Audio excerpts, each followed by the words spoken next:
Hello லிங்கண்ணம்மா. வணக்கம். வணக்கம். என்ன பண்ணிட்டு இருக்கீங்க? இந்த சாதத்துக்கு ஊற்றி போட போகிறேன். காலையில் இன்னைக்கு 5 மணிக்கு ஸ்டார்ட் ஆயிடுச்சு எனக்கு டேவா. ஆமாம். 5 மணிக்கு ஸ்டார்ட் ஆயிடுச்சு. எழுந்திரிச்சு பல்லு விளக்கி கை கால் குளிச்சு கிளம்பி சாமி கும்பிட்டு இப்போ தான் வாரேன் ஃப்ரெண்ட்ஸ். Okay okay okay. அப்புறம் என்ன சமையல் பண்ணலான்ட்டு இருக்கீங்க? நேற்று நறுக்கின காய்கள், எக்கு பாருங்க காய்ஸ், எக்கு. இது ஜீரக தண்ணி போடுறேன் ஃப்ரெண்ட்ஸ். அது எதுக்காக? அது குடிக்கிறதுக்கு, ஜீரக தண்ணி குடிக்கிறது.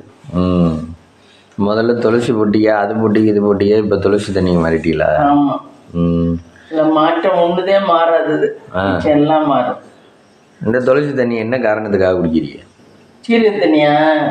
கொஞ்சம் டைஜஷன் ஆகும் எது சாப்பிட்டாலும். அப்போ இது குடிச்சுக்கிட்டு தானே இருக்கீங்க? நேற்று டைஜஷன் ஆகலைன்னு சொன்னீங்க. அதையும் மீறி நம்ம வயிறுக்கு இது பண்ணுது. அப்படி தைராய்டு மாத்திரை போடுறாங்க கைஸ். எப்படி தைராய்டு மாத்திரை டெய்லி போடணுமா? ஆமாம், எல்லா நாளும் போடணுமா? இதெல்லாம் நம்ம உயிரோடு இருக்க வரைக்கும் போட்டோம். எத்தனை வருஷமா உங்களுக்கு இருக்குது தைராய்டு? எனக்கு தைராய்டெல்லாம் 20 வருஷத்துக்கு மேலே இருக்கு. அப்போ 20 இயர்ஸாக போட்டுக்கிட்டு இருக்கீங்களா? அந்த மாத்திரனால வேறு எதுவும் பண்ணாதா? 20 இயர்ஸ் போடலாமா? அது போட தானே சொல்கிறாங்க டாக்டர்களே. அதெல்லாம் ஒன்றும் பண்ணாது. ஓ, அது போடுறதுனால குறையும் தானா? அந்த இது ஆக்டிவேட் ஆகிறது இந்த கிளாண்ட். ஓ, இந்த கிளாண்ட் வேலை செய்யாமல் இருக்கிறதுனாலதான் பிரச்சனை. அந்த கிளாண்ட் ஆக்டிவேட் ஆகும். இப்போ தைராய்டு மாத்திரை இருக்குது, தைராய்டு இருக்குது போடுறோம். ஓகே, அப்போ உப்பு வந்து அளவாக சேர்த்துக்கணும், கூட சேர்த்துக்கணும், குறைச்சி சேர்த்துக்கணும்னு எதுவும் சொல்லுவாங்களா? சொல்ல மாட்டாங்களா? அதெல்லாம் ஒன்றும் சொல்ல மாட்டாங்க. ஆனால் தைராய்டு வர்றதுக்கு காரணமே உப்பு தானே? அப்படியா? தெரியல. உப்பு சுரக்கிறதான்னு சொல்லுவா? அதெல்லாம் சொல்ல மாட்டாங்க. அப்புறம் யாரோட வீடியோ பார்த்தீங்க? நேற்று இது நம்ம ரூட்டில் ஏதோ பார்த்தேன். அவங்க என்ன வீட்டில் என்ன பண்ணிக்கிட்டு இருந்தா, அந்த பையன் டெரஸில் போய் தூங்குறான், அதில் போய் தூங்குறான், இதில் போய் தூங்குறான்னு சொல்லி நான் போட்டிருந்தேன். அவங்க அப்பாவும் அவனும். ஆனால் தூங்குறதெல்லாம் 2 பேரும் க்ளோஸாக தான் இருக்காங்கல்ல? இல்லைடா நீ உன்னை எனக்கு பிடிக்கலடா, நான் தூங்க அவங்க கூட வர மாட்டேன்டா அப்படின்னு அவங்க அப்பா சொல்ல மாட்டேங்கிறாரு.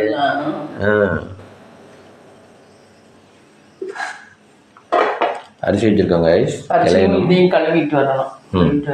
பருப்பு வேர்கள் ஒன்று, இது பருப்பு வேர்கள் இல்லை. அடியில் குக்கர் வைத்திருக்கிறோம். இந்த பருப்பு எடுத்துறேன். துவரம் பருப்பு எடுக்கிறோம் கைஸ். எத்தனை கரண்டி எடுக்கணும்? 1 2 கரண்டி கை எடுக்கணும். ஆமாம். இது என்ன குழம்புக்காக? குழம்புக்கு இல்லை, கூட்டுக்காக 2 கை எடுக்கணும். நீங்கள் இந்த லைட்டர் வாங்கினீங்களே, எப்படி இருக்கு? நல்லா இருக்கு. ரொம்ப ஹார்டாக இல்லை? நல்லா இருக்கு. அந்தந்த கேஸ்க்கு அந்தந்த லைட்டர்னு சொல்லுவாங்களே மேம், அப்படி இல்லையா?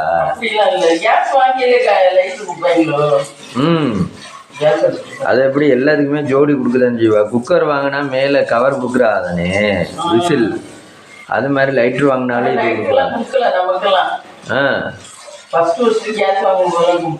நீங்கள் இந்த லைட்டர் எங்கே வாங்கினீங்க? இந்த கேஸ்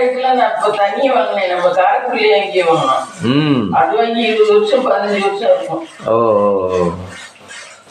ஆயிரத்துல இருக்கையில இந்த லைட்டு தான். இத்தனை வீடு மாதிரி இந்த லைட்டு தான் யூஸ் பண்றோம். ஓ, பாத்துக்க. லைட்டெல்லாம் இப்போ புதுசாக ஒரு இது மாதிரி வந்துருச்சு மம்மி.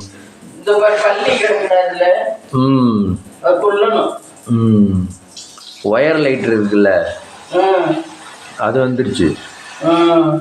ஒயர் லைட்டரில் ஈஸியாக பற்ற வைக்கலாமா? ஃபயர் அதுவே ஈஸியாக வந்துடும். ஃபயரை தூண்டி விடுறதுக்கு தானே மம்மி லைட்டு? ஃபயர் வர்றதுக்கு நம்ம ப்ரெஸ் பண்ணி ஃபயரை வர வச்சு அந்த ஃபயரை தான் அடுப்பில் பற்ற வச்சு அது இப்படி கேஸ் ஆகுது, ஸ்ப்ரெட் ஆகுதுல்ல. நீங்கள் கேஸ்லாம் எங்கே மீமி வாங்குவீங்க? கேஸ் இந்தியன் கேஸ் புதுக்கோட்டை தான். ஏன் இங்கே இல்லையா?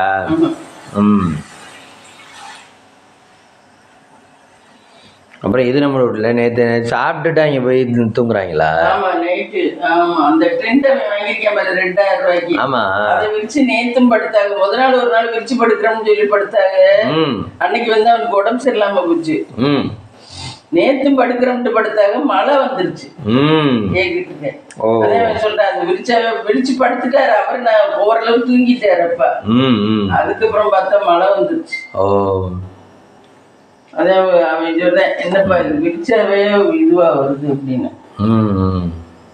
எப்படி மொட்டை மாடியில் சும்மா மொட்டை மாடியில் அன்னைக்கு விரிச்சாங்க, இன்னைக்கு வாசல்ல எதுக்கால வீட்டுக்கு எதுக்கால இந்த நம்ம வாசல் கார் நிறுத்துறோம்ல, ஆமா ஆமா அந்த மாதிரி இடத்துல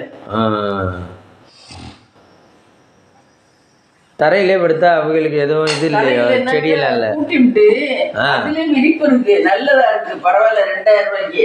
அதுலயும் விரிப்பு இருக்கு, அதுல இது கொசுவல்ல மாதிரி எல்லாம் இருக்கு, அதெல்லாம் போட்டுக்கலாம். ஓ எல்லா செட்டப்பும் கொடுத்து 2000 ரூபாய்க்கு கொடுத்துருக்காங்க. பரவாயில்ல. ஒரு பொருள் ஆன்லைன்ல வாங்குறது நல்லா பரவாயில்ல. இந்த நம்ம இப்போ இந்த டப்பி எடுக்கிறீங்கல்ல, இந்த டப்பி ஆன்லைன்ல தான் வாங்கினோம், இது பரவாயில்ல. அப்புறம் வந்து இன்னொரு பொருள் ஏதோ வாங்கினீங்களே ஆன்லைன்ல, இந்த டப்பிகள், இந்த கருப்பு ஊதா அந்த டப்பிகள் நல்லா இருக்கு. இந்த டப்பி நல்லா இருக்கு. அந்த டப்பி நல்லா இருக்கு. எல்லா டப்பியும் நல்லா இருக்கு ஓரளவு. இப்ப காருக்கு வாங்கின பாருங்க, அந்த வாசனை திரவியம், அது எத்தனை வருஷமா வருது பாருங்க. 1 வருஷம் 1.5 வருஷம் வருது அந்த திரவியம் தீர்றதுக்கே. பரவாயில்ல. ஆனா 150 ரூபாய் என்ன தான் வாங்கினேன். 150 ரூபாய்க்கு 1.5 வருஷம் வர்றது பரவாயில்ல. இப்ப நம்ம கார் கடையில போய் கேட்டோம்னா சீக்கிரமா தீர்ந்துடும், கூடவும் சொல்லுவாங்க. அதெல்லாம் ஆன்லைன்ல வாங்குறது பரவாயில்ல.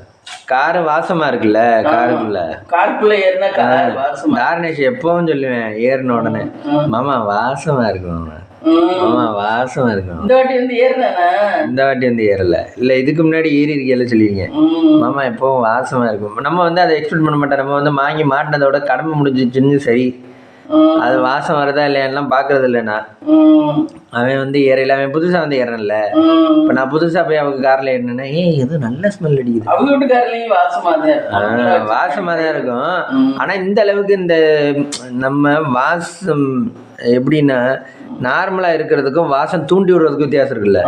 இப்ப நம்ம நார்மலா இருக்கிற இடத்துல ஊதுபத்தி ஏற்றி வச்சு அப்படி இருக்கும், ஏதோ நல்ல வாசம் வருதுடா ஊதுபத்தியில இருந்து அப்படின்னு சொல்றோம்ல. அது மாதிரி ஒரு ரெஃப்ரெஷ்மெண்ட் நல்லது கொடுக்குது, அந்த மாதிரி எக்ஸ்பெக்ட் பண்றேன். நானும் நல்ல வாசம்லாம் நல்லா பிடிக்குது. அன்னைக்கு சொல்றேன் பாருங்க, நம்ம கிளம்பி வரையில ஒரு இடத்துல இருந்து கிளம்பையில, ஆயா வேணும்னா, ஆயா நீ மாமா கிட்ட பாய் சொல்லு, அப்பதான் நீ கிளம்பி வருவ அப்படிங்க. ரொம்ப பேசுது. யாருக்கெல்லாம் பாய் சொல்றோமோ அவங்கள விட்டுட்டு நம்ம போயிடுவோம். அதனால நீ மாமாக்கே பாய் சொல்லிடு. அப்புறம் சொன்னா புரிஞ்சுக்கிட்டேன், சாப்பாட்டுக்கு நான் என்ன பண்றது, நான் வந்து தடுமாறி போயிடுவேன்டா அப்படின்னா, சரி போ அப்படிங்கிறேன். இல்லை அவங்க அப்பயும் பிரேக் பண்ணிட்டேன், அதெல்லாம் அவன் ஆக்ட் பண்ணுறேன், நீங்கள் வாட்டுக்கு நீங்கள் போகிறபடி போங்க அப்படின்ட்டேன். அவன் ஆக்ட் பண்ணுறேன் அப்படின்ட்டேன். அதே அப்புறம் சொன்னால இறக்கி விடையில, அப்புறம் நான் திரும்ப எப்பவுமே வரமாட்டேன் உங்க வீட்டு அப்படின்னு. அதுகளுக்கெல்லாம் இந்த வயசுலயே தாமச்சாதான் நடக்கும். அவங்க வீட்டு குடும்பம் இங்க குக்கர்ல ஏத்திருக்காங்க, தங்க புள்ள. அதே மாதிரி அவங்க அம்மா சண்டை போட்டா கரெக்டா அவங்களுக்கு ஃபோன் பண்ணி சொல்லிடுறேன்ல, ஆயா அம்மா சண்டை போடுறா இருந்தா நீயே பேசு அப்படின்னு. எவ்வளவு விவரமா இருக்குதுங்க. ஆனா இப்ப பாருங்க சின்சியரா படிக்கிறதுல அன்னைக்கு நீ கார்ல வந்தீங்கன்னா நீ டிரைவரோட முன்னாடி உட்காந்துக்க, நாங்க குடும்பமா பின்னாடி உட்காந்துக்கிறோம். அம்மா அப்பா இவன் 3 பேரும் குடும்பமா உட்காந்துக்கிறானா, நீ முன்னாடி உட்காந்துக்குவியா. ஆனா நீ வேணுமா முன்னாடி உட்காந்துக்குவியா, உட்காந்துக்கோ. அதெல்லாம் விவரம் தெரியுது, குடும்பம்னா நம்ம 3 பேர்ல. ஆமா அதுல வளர்ந்துகிட்டு வருது இல்ல. இப்போ உட்காந்து சின்சியராக படிக்கிறேன் மம்மி. முதல்லலாம் வாம விளையாடுவேன்னு சின்ன பிள்ளைகளுக்கு கூப்பிட்டுக்கிடுமே. அதே மாதிரி உங்களையும் விளையாடன்னு கூப்பிட்டுக்கிடுமே. இப்போ வந்ததுலேருந்து பாவம் அன்னைக்கு உங்களுக்கு சொன்னேன்ல, ஐயா நான் இதை பண்ணேன் அதை பண்ணேன் இதை படிக்கணும் அதை படிக்கணும் என் நேரமும் உட்காந்து படிச்சுக்கிட்டே இருக்கேன். எதுக்கோ ஃபீஸ் கட்ட 2500 கொடுத்தாங்களாம், ஏதோ ஆண்டு விழா மாதிரி எதுக்கோ. இங்க இந்த மாட்டை கொடுத்து விட்டு பாருங்க, வேன்ல இருக்க அந்த போற மாட்டை, பஸ்ல போற மாட்டை. அந்த பொம்பளை என்ன பண்ணானா 200 அவ எடுத்துக்கிட்டாளா என்னன்னு தெரியல. 2300 2500 கொடுத்துட்டு 2700 கொடுக்கல. அந்த பணத்தை கொண்டு போய் அங்கே கொண்டு போய் கட்டினா அவங்க 200 குறையுது. இவங்க என்னதான் கொடுத்து விட்டாங்களாம். ஓகே 200 குறையுதுல யார் எடுத்துக்கிட்டான்னு தெரியலையா. அதனால இது தாரணேஷ்ட சொல்லிட்டேன், மிஸ் நீ இன்னும் 200 வாங்கிட்டு வந்தீங்கன்னா அதே நாங்க எதுவும் முடியும். அப்புறம் திருப்பி கூட கட்டினாங்களாம் 200 யாரோ வேன்ல நிக்கிற பொம்பளையா யாருன்னு தெரியல. அவங்களாதான் இருக்காங்க. இது சொல்லலே தெரியலையா, அவங்களாதான் இருக்காங்க. ஆமா அவங்கள்ட்ட தான் கொடுத்தாங்களாம் பத்திரமா. இந்த பள்ளி அடிச்சது இப்போ. அப்ப அந்த பொண்ணு அவங்கள்ட்ட தானே கேட்கணும். அப்ப சேர்த்துக்க மாட்டேன்ட்டாலும் பாவம். ஐயா அப்புறம் அவன் சொன்னானா. அப்புறம் இவங்க அப்பா போய் கட்டினாங்களாம். அவனுக்கு என்ன அவளாம் தெரியாதுல்ல, பணம்லாம் இல்லையா, என்ன வெள்ளம் தெரியாது. அதுல இன்னும் கொஞ்சம் நாள் ஆகும். என்ன வெள்ளம் தெரியாது. என்ன தெரிஞ்சிருந்தா அவனே விவரமா இருந்திருப்பேன். அவனுக்கு என்ன வெள்ளம் தெரியாது. என்ன வெள்ளம் தெரியாது. சின்ன பிள்ளைகள்ட்ட எல்லாம் ஏமாத்துறாளே. ஆமா அப்படிதான் பண்றாரு. காசுக்கா காசுன்னா அப்படிதான் இருக்கு. அப்படி ஏமாத்தி எப்படியாவது வாங்கிடணும். ஆமா இவங்க அந்த அக்காள்கிட்ட கேட்டாலாமா? அந்த அக்கா எனக்கு தெரியாதுன்னு. என்ன உனக்கு தெரியாது, நீ தானே எடுத்துட்டே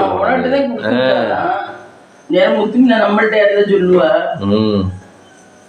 அடுத்த விட்டா சண்டை போட முடியாதுன்னு விட்டுருவா. நம்ம என்ன உரிமைக்காரங்க சண்டை போட்டாலும் தகும்னு சண்டை போடுவா. எனக்கு கிடைச்ச அடிமைன்னு படுத்துவா நீ. அப்புறம் 2வது நாள் கொண்டே கொடுத்து சேர்ந்தானம்மா. இல்ல அன்னைக்கே கட்டணுமா. அப்புறம் இவங்க போனாங்களாம், ஆபீஸை விட்டுட்டு போய் கட்டினாங்களாம். இவ்வளவு தூரம் 100 200 அது மனசு எவ்வளவு கஷ்டப்பட்டுருக்கும். அப்ப அதனால பாவம் அப்படி கூட பண்றாங்க பாரு. சின்ன பிள்ளைகள்ட்ட எடுத்துக்கிட்டு நீ கொண்டு வரலடா அப்படின்னு ஏமாத்துறது. அப்படிதான் மம்மி நாங்க இங்க சின்ன பிள்ளையா இருக்கையில 50 ரூபாய்க்கு எங்களை ஒரு அம்மா என்னையும் முத்திவினாவையும். அப்பா சின்ன பிள்ளைன்னா தெரியாதுன்ட்டு. ஆனா அப்பெல்லாம் எவ்வளவு லோக்கலா நடந்துகிட்டு இருக்கா. 50 ரூபாய்க்கு மம்மி எங்க 2 பேரையும் கூட்டிக்கிட்டு போய் என்னவோ சொல்லி ஏமாத்தி 50 ரூபாய் வாங்கிட்டு போயிடுச்சு அந்த அம்மா. நாங்களும் கொடுத்து விட்டுட்டோம். அப்புறம் என்னடா தடவை பார்த்தா காசு இல்ல, என்னடா பண்றதுன்னு யோசிச்சுட்டு ரேஷன் அடிக்க போய் சொல்லியே நான் கொடுத்து விட்டுருக்கிய. சரின்னு நானும் முத்துமினா வந்தேன். 2 பேரும் தான் போனா. அப்ப சின்ன பிள்ளைகளா 2 பேரும் தான் போனோம். சரி ஒருத்தருக்கு கேக்குறாங்க, அந்த அம்மா கேட்டுச்சு கொடுங்கப்பா நான் வாங்கி தரேன்னா என்னவோ சொன்னுச்சு. சரின்னு கொடுத்துட்டோம் எல்லாத்தையும். இந்தாங்க நீங்களே வாங்கி கொடுங்க நாங்க நிக்கிறோம்னு சொல்லிட்டு. அப்புறம் பார்த்தா அந்த அம்மா எடுத்துக்கிட்டு ஓடிடுச்சு. ஐயோ நம்ம என்னடா பண்றதுன்னு சொல்லிட்டு நானும் முத்தினா நின்றுக்கிட்டே இருக்கேன். அப்புறம் வீட்டுக்கு வந்து அம்மா அந்த அம்மாவுக்கு ஏமாத்திட்டு ஓடிடுச்சுமா அப்படின்னு சொன்னா, நீ எங்களை 2 பேரையும் திட்டுறிய, என்ன எப்படி இருக்கீங்க அப்படின்னு சொல்லி. அது மாதிரி ஏமாத்துறதுக்குன்னே எப்படி வராக. அந்த எலும்பார்பால அவரு. நாங்களும் தான் இந்த மாதிரி பட்டிருக்கோம்ல. சின்ன பிள்ளைய காசு வச்சுருந்தா ஏமாத்தினா. அப்ப இப்ப 200 ரூபா மாதிரி, அப்ப 50 ரூபா ஏமாத்திரலாம். அவ கடைசி என்கிட்ட அதுக்கு ஏதாவது தந்துறேன்னு கடைசி என்னையும் ஏமாத்திட்டா. கடைசி வரைக்கும் தரல. ஆனா அவெல்லாம் நல்லா தான் இருக்கிறா. ஆடு என்னமோ நல்லா வசதியா தான் இருக்காங்க இப்ப. அப்ப ஏமாத்துனா இப்ப நல்லா தான் இருக்காங்க. பயல் ஏதாவது சம்பாதிச்சிருப்பாங்க. பயல் சிங்கப்பூருக்கு போயிட்டேன். அதனால நல்லா இருக்கா. பயலுக்கு சிங்கப்பூர் போயிட்டேன். பயலுக்கு கல்யாணம் பண்ணிட்டேன். குட்டி கல்யாணம் பண்ணிட்டா. வீடு கட்டிட்டா அவருக்கு. எல்லாம் நல்லா தான் இருக்காங்க.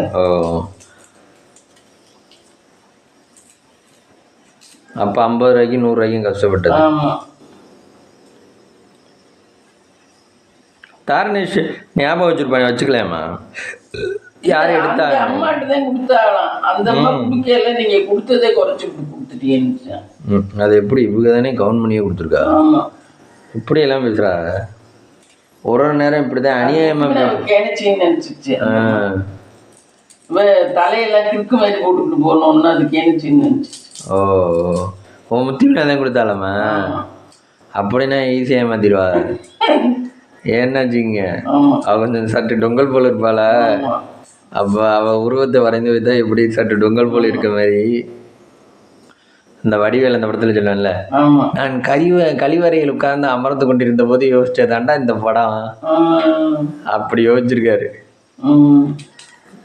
அவர் எலும்பா இருக்காரு, அவர் போட்டோ வரைஞ்சி வச்சா யாரும் பயப்பட மாட்டேன். பெருசா பீஜாரமா வரைஞ்சி வச்சாதான் எல்லாம் பயப்படுவாங்க அப்படின்னு. வடிவேலு காமெடி நல்லா இருக்கேன் மம்மி. வடிவேலு காமெடி நல்லா. ஆனா வடிவேலு நிறைய பணம் வச்சிருக்கானோ போய். அதான் ஏகப்பட்ட கட்டியான ஏகப்பட்ட இது ஆக்டர்ல இந்த இது படத்துல நடிக்கிறேன் நடிகர் அவங்களுக்கு ஈக்குவலா வச்சிருக்கேன். இத்தனை வீடு கதாநாயகங்களுக்கு ஈக்குவலா 20 வீடா 20 வீடு இருக்கு அவனுக்கு. மதுரையில எல்லாம் சேர்த்து. மதுரையில சென்னையில எல்லாம் சேர்த்து. ஒரு காலத்துல அவன் படம் மட்டும்தானே வந்துச்சு காமெடியில. வடிவேலு அப்பெல்லாம் சந்தானம் இல்ல, அப்புறம் தான் சந்தானம் வந்தது. வடிவேலு மட்டும்தான் இந்த காலத்துல. இந்த ஆறு சாமி இந்த படம்லாம் வரையிலெல்லாம் அவன் மட்டும்தான் ட்ரெண்டில் இருந்தது. விஜய்க்கு அவன் நடிச்சிருக்கேன், சூர்யாவுக்கு நடிச்சிருக்கேன், சிம்புக்கு நடிச்சிருக்கேன், அப்புறம் எல்லா நடிகரோடையும் நடிச்சிருக்கேன், ரஜினியோட நடிச்சிருக்கேன், கமலோடையும் நடிச்சிருக்கேன். எல்லாரோடையும் நடிச்ச ஒரே நடிகர் வடிவேலு மட்டும்தான். அப்புறம் முட்டையை செஞ்சுட்டு இது குழம்புக்கு கருணக்கிழங்கு குழம்பு வைக்கணும், வச்சுட்டு முடிஞ்சிச்சு வேலை. காலையிலைக்கு மம்மி பிரேக்ஃபாஸ்ட்? காலைக்கு தோசை இட்லி. அது மாவு எடுத்து வெளியே வைக்கணும். மாவு எடுத்து வெளியே வைக்காம இருக்கேன். பிரேக்ஃபாஸ்ட் வெளியே வைக்கணும். உங்களுக்கு ஏன் மம்மி காலையிலைக்கு மதியத்துக்கும் இப்போ இந்த ஒரு சில நேரம்லாம் ஒரு சில லேடிஸ்க்கு கடுப்பு வரும்ல, ரெண்டையும் ஒன்னாவே பண்ணிடுவாங்கல்ல? நமக்கு அப்படி இல்லை, சாப்பிட முடியாது. ஒன்னா சோறு சாப்பிட்டா மத்தியானத்துக்கு சாப்பிட முடியல சாதமே. இப்ப காலையில கூட சோறு சாப்பிட்டுலாம், மதியத்துக்கு சோறு சாப்பிட முடியல. அதனாலதான் சரி ஒருவேளை தோசை 4 தோசை ஊத்திக்குவோம், இல்ல இட்லி ஊத்திக்குவோம் அப்படின்ட்டு. உங்களுக்கு இந்த கிச்சன்ல செய்யறது கஷ்டமா தெரியலையா? இந்த கிச்சன்ல பண்றது எனக்கு ஈஸியா தான். எந்த நம்ம இருந்த வரைக்கும் எந்த கிச்சன்ல இருந்தது உங்களுக்கு கஷ்டமா தெரிஞ்சிச்சு? எனக்கு ஆயாவில இருந்ததுதான் கஷ்டமா இருந்துச்சு ரொம்ப. அது வெளிச்சமா இருக்காது. ஆமா, அதுக்குள்ள நான் பண்ணலாம். இப்ப நான் பட்டிருக்க கஷ்டம் இல்ல, கொஞ்சம் நஞ்சம் இல்ல. வெளிச்சமும் இருக்காது, ஒன்னும் இருக்காது, பண்றது. வெளிச்சம் இல்லாதனாலதான் அன்னைக்கு ஒரு நாள் பள்ளி விழுந்துருச்சு மாவுக்குள்ள. இல்லைன்னா வெளிச்சமா இருக்கிற இடமா இருந்தா பரவாயில்ல.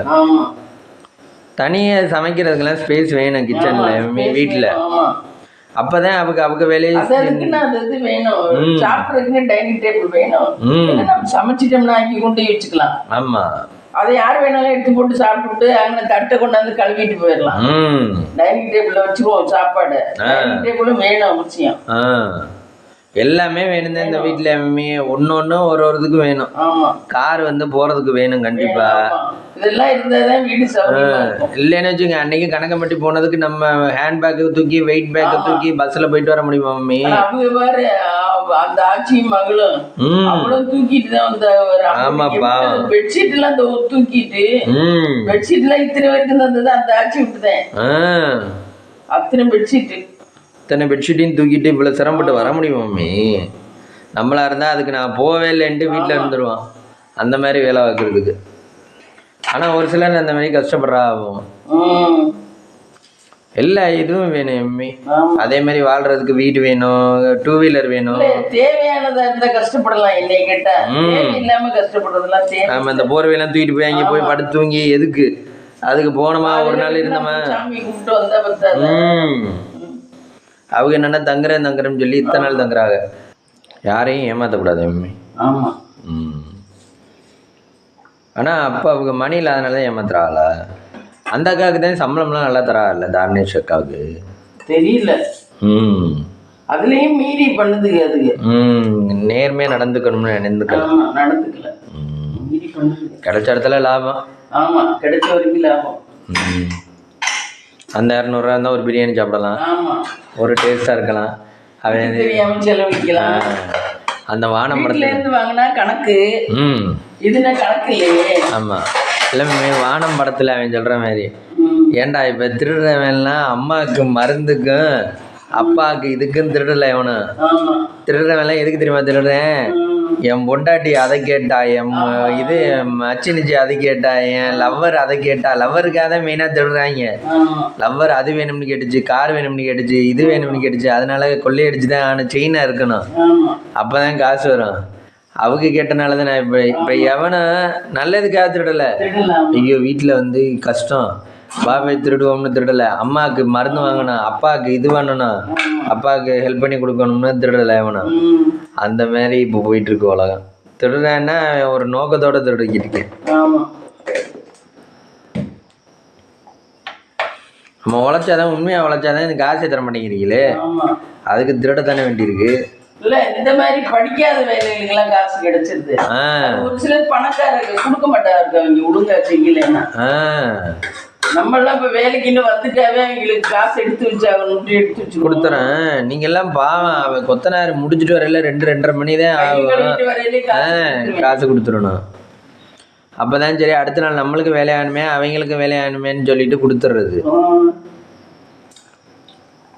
நம்ம ஒரு நாள் கூட சொன்னதில்லை, எல்லா நாளும் சில்லறைய காசை கையில கட்டி வச்சுக்கிட்டு இருக்கணும்.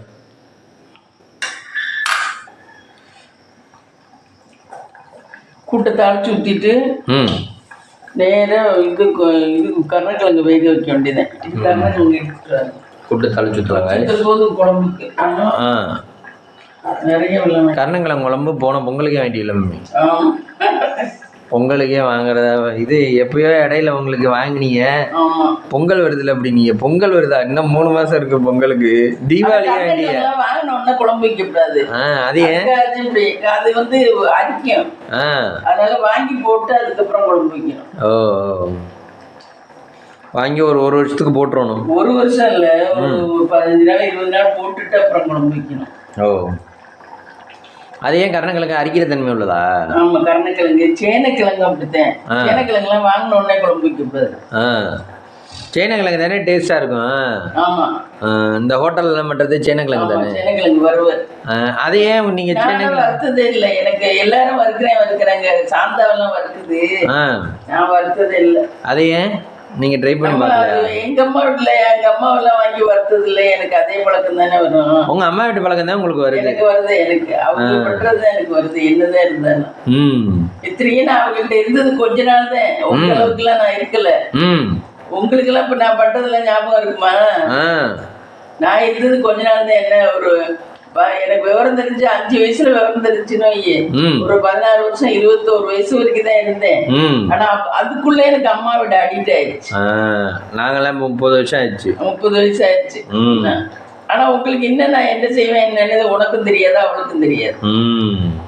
நாங்கெல்லாம் அம்மா இத்தனையே எங்களுக்கு இத்தனை 4-5 பிள்ளைகளோட தான் இருந்தோம். அப்படி இருக்கையில உன்னிப்பாங்க. ஆனா உங்களை சமைக்க விட மாட்டாங்க தானே சொன்னீங்க? விட மாட்டாங்க, ஆனா தெரிஞ்சுக்குவேன். ஆனா நீங்க தனியா வந்த உடனே எடுத்து சமைச்சிட்டீங்க. ஆனா ஃபர்ஸ்ட் ஒரு ஃபீலிங் இல்லையா, ஆக நம்ம சமைக்கிறோமே அப்படின்னு சொல்லிட்டு? பாசிப்பயிறு குழம்பு தான் வச்சேன். ஏன்? அதுதான் ஈஸி.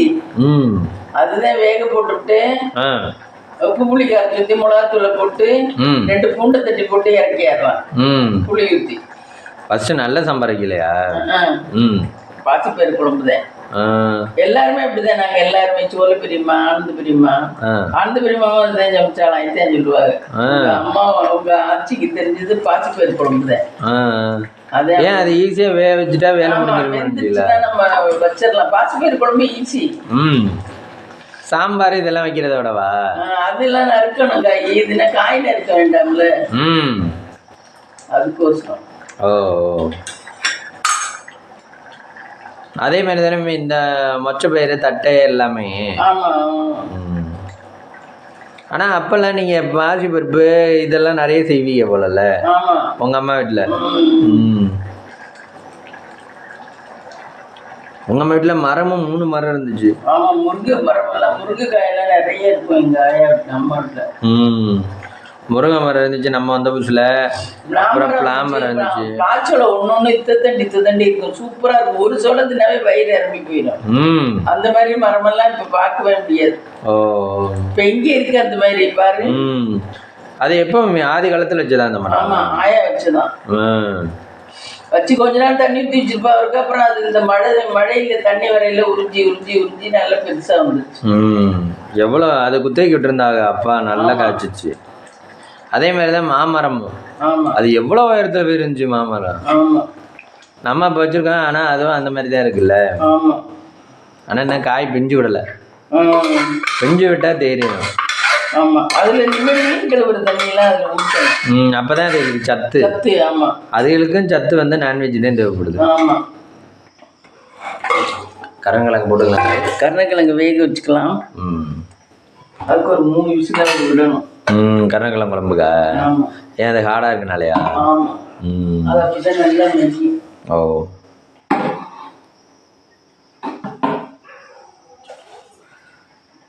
இப்போ ஒரே குக்கர் தான் எடுக்கிறீங்க மம்மி. அந்த குக்கரோட ரிவ்யூ மம்மி நல்லா இருக்கா? நல்லா இருக்கு. ஒரு அவசரத்துல எடுத்துக்குவோம், அதுக்கு நேரம் வரும், நேரம் வரையில எடுப்போம். ஓ, ஆனா வாங்கி இருக்கணும் எனக்கு எந்த ஜாமானும். எங்க விசில் போட்டேன்? இந்த இங்கிட்டு இருக்கு மம்மி. எங்க விசில் போட்டுலாங்க. கருணக்கிழங்கு அதே மாதிரி வேலையுமே அப்படி இதுவா நினைச்சு பண்ண மாட்டேன். ஒரு நேரம் தோணும் எனக்கு, தோணும் போது என்னென்ன வேலை பேலன்ஸ் இருக்கோ அதெல்லாம் செஞ்சிருவேன். என்ன தோணும்?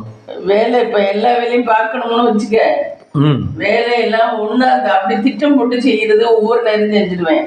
ஒவ்வொரு நேரம் ஆமா முடியல பாப்போம் அப்படின்னு சொல்லி விட்டேன்னா அது ஒரு நாளைக்கு அது தோணிடும் எனக்கு.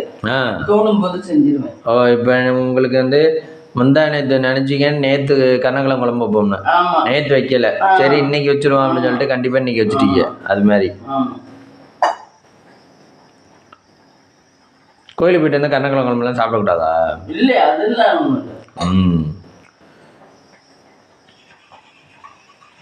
கருணக்கிழங்கு குழம்பு அது ஒன்றும் ப்ராப்ளம் இல்லை. அதெல்லாம் இல்லை இந்த கோயிலுக்கு போயிட்டு வந்த கசப்பு இதெல்லாம் சாப்பிடக்கூடாதுன்னு சொல்லுவாங்க. கோயிலுக்கு போயிட்டு வந்தா ஒன்றும் இல்லை, நம்ம ஏதோ ஒரு நல்ல காரியம் நம்ம வீட்டில் நடந்திருக்கு அன்னைக்கு கசப்பெல்லாம் சமைக்கக்கூடாது. நான் சோழ பெரியம்மா சண்முக பிறந்து வீட்டுக்கு வந்துச்சு புள்ள, வீட்டுக்கு ஆஸ்பத்திரியில இருந்து கொண்டுகிட்டு வந்தாங்க. அன்னைக்கு என்னைய சமைக்க சொல்லிட்டு ஆயா போயிட்டாங்க. நான் சின்ன பிள்ளை, எனக்கு என்ன 15 வயசு தான் இருக்கும். 15 வயசு இருக்காது, 15 வயசு 10th நம்ம தான் 10th 11th. நீங்க என்ன சமைச்சீங்க? பாவக்காய் குழம்பு வச்சு வச்சேன், சாம்பார். ஐயா, அப்ப திட்டினா இல்ல திட்டல, அவளுக்கு தெரிஞ்சுதானே அப்படின்ட்டு. சண்முக பிறந்து வீட்டுக்கு கூட்டிட்டு வரையில. ஓ, அத சின்ன பிள்ளை தானேன்னு விட்டுருவாங்க. தெரிஞ்சு பண்ணலையே. இப்ப நம்ம தெரிஞ்சு அந்த விஷயத்த பண்ணாதான் தப்பு. என்ன மம்மி, இப்ப தெரிஞ்சு இந்த பாலத்துக்குள்ள போனா முட்டிடும் அப்படின்னா ஏன்டா அதுக்குள்ளேயே போற திரும்ப அப்படிங்கிற மாதிரி தான் தப்பு. தெரியாம நம்ம எது பண்ணாலும் சகுனமா ஒண்ணும் பண்ணாது. இப்ப சண்முகம் நல்லா தானே இருக்கேன். ஆமா, அவன் என்ன இதுவா பண்ணிட்டேன். ஆமா, நல்லா தான் இருக்கேன். தெரியாம பண்ற தப்புகளை அக்செப்ட் பண்ணிக்கலாம், சேஞ்ச் பண்ணிக்கலாம். ஆனா ஒரு சில விஷயம் கூடாது. அதுக்கு தெரியாதுல சொல்ல தோணும் யாருக்கும். நல்லா இருந்துட்டான் சொல்ல தோணாது. இந்த இதுல சூரியவம்சம் படத்துல அதுதான் இப்ப டைலாக் ஞாபகம் வருது. அவன் சொல்லுவான்ல பெரிய சரத்குமார், அவனும் ஒரு உதவாக்கரை, அவனை நம்பி வந்த இதுவும் ஒரு உதவாக்கரையா தான் போகுது, 2 உதவாக்கரையும் சேர்ந்து 3 உதவாக்கரையா போகுது அப்படிமே. கடைசி பார்த்தா அதுக்கு எப்படி முன்னேறி வருங்க, சூப்பரா முன்னேறி வருங்க அந்த சரத்குமார். இது ஃப்ரெண்ட்ஸ், மிதுக்கு வத்தல் புதுக்கோட்டையில சதன் மளிகையில வாங்கிட்டு வந்தேன் பாருங்க. மிதுக்கு வத்தல் 1/2 கிலோ, இது 1/2 கிலோ, இது 200 ரூபா. 1 கிலோ 400 ரூபா. மோர் போட்டது. மோர்ல போட்டு காய வச்சு எடுத்து வச்சிருப்பாங்க. மோர்ல போட்டு காய வச்சு எடுத்து வச்சது 1/2 கிலோ 200 ரூபா. இது என்ன எண்ணெயில போட்டு பொரிச்சுட்டு நம்ம சோத்துக்கெல்லாம் தயிர் சாதத்துக்கெல்லாம் சாப்பிட்டுக்கலாம், நல்லா இருக்கும். நமக்கு இந்த மத்ததெல்லாம் பிடிக்காதவங்க இது சாப்பிட்டுக்கலாம். காய்கறி எல்லாம் பிடிக்காதவங்களா? காய்கறி எல்லாம் பிடிக்காது. இது அப்பளம் மாதிரி இருக்குமா? ஆமா, அப்பளம் வந்து கொஞ்சம் கெடுதி, எண்ணெய் நிறைய. இது வந்து மிதுக்கு வத்தல்ங்கிறதுனால கொஞ்சம் கெடுதி இல்லை. ஓ, அப்பளம் வந்து கொஞ்சம் எண்ணெய் இதுங்க, இந்த அவ்வளவு தூரம் பண்ணாது. ஓ, இங்கே கூட்டு வந்துருச்சா மம்மி? கூட்டு வந்துருச்சு. கருணக்கிழங்கு குழம்பு மட்டும் வைக்கணுங்க. ஆமாம். சாதம் வந்துருச்சா மம்மி? சாதம் அந்த வெந்துக்கிட்டு இருக்கு. சரி, சமைச்சிட்டு பார்க்கலாமா? ஃப்ரெண்ட்ஸ், காலையில் பிரேக்ஃபாஸ்ட் பார்த்தீங்கன்னா சுட சுட இட்லி, சட்னி, தேங்காய் சட்னி, தேங்காய் துவையல். ஓ, தேங்காய் துவையல். மதியத்துக்கு வந்து சுட சுட சாதம். இது வந்து கருணக்கிழங்கு குழம்பு, இந்த அவளுக்கு ஊற்றி கட்டுறேன். அதுக்கப்புறம் இது வந்து கூட்டு, சவுச்சவு கூட்டு, முட்டை ஒன்று வேக வச்சுருக்கேன். இதுதான் ஃப்ரெண்ட்ஸ் இன்னைக்கு நம்ம வீட்டில் பிரேக்ஃபாஸ்ட். வாங்க சாப்பிடலாம். இந்த வீடியோ பிடிச்சிருந்தா லைக் பண்ணுங்கள், ஷேர் பண்ணுங்கள், கமெண்ட் பண்ணுங்கள், சப்ஸ்கிரைப் பண்ணுங்கள்.